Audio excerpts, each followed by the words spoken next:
The final whistle here on Coventry United TV with Jay Bradford after the 2-1 victory over West Ham United at the Butts Park Arena. Jay, after the disappointing 2-0 defeat at Charlton last week, was this the perfect way to bounce back? Yeah, it was. You know, it's always good to bounce back with a win, and that's what I asked for. I asked for a reaction, and I think they gave that today. Well, an early scare with Swift scoring for West Ham around 15 minutes in, but were you still confident of the points despite that early setback? Yeah, because we'd had all the ball. We'd had sort of 3 or 4 chances leading up to that point, and then for me they scored it completely against the run of play. And, you know, I think we'll look back at that video and realise that actually we probably could have defended slightly better for it. And I know Sue's not completely happy with her saving there, so it's avoidable, but I think, you know, I wasn't worried because we were dominating. Well, Molly Peters was certainly a danger player in the previous fixture at Rush Green last month. Did you know you had to keep her quiet from the get-go today?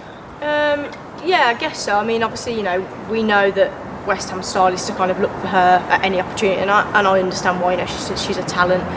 But I thought Span was excellent. You know, she's come back in after being out for a couple of weeks, and she came in and she dominated, and she kind of dictated play for us, and yeah, she just gives us something different. Span, but she's you know, she brings a bit of composure that I think we maybe miss sometimes when she's not there.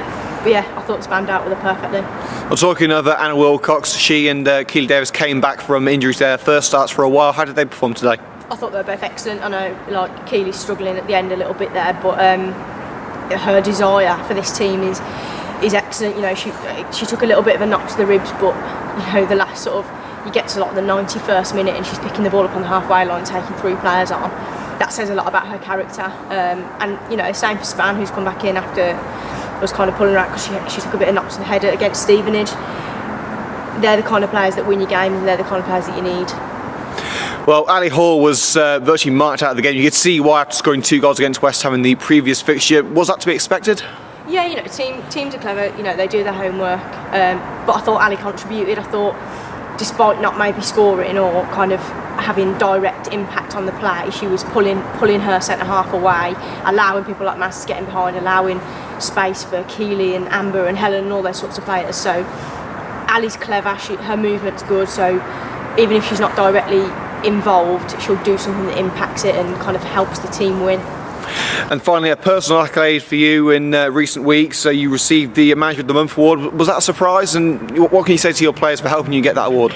Yeah, you know, it's not obviously I get the award and it's my name that's used, but it is a team effort, and the girls deserve that. You know, they work hard, they come in 3 nights a week. You know, they never moan. Well, hardly ever moan. So yeah, and to be honest, I was a little bit disappointed that we didn't win it last year. I thought, you know, we went unbeaten last year. We were only beaten twice in the league, so I wanted it last year. So I'm pleased for the girls that we've got it this year, and that, you know, they were obviously really pleased that we got it. So, and I think for the club, it's a nice thing, you know.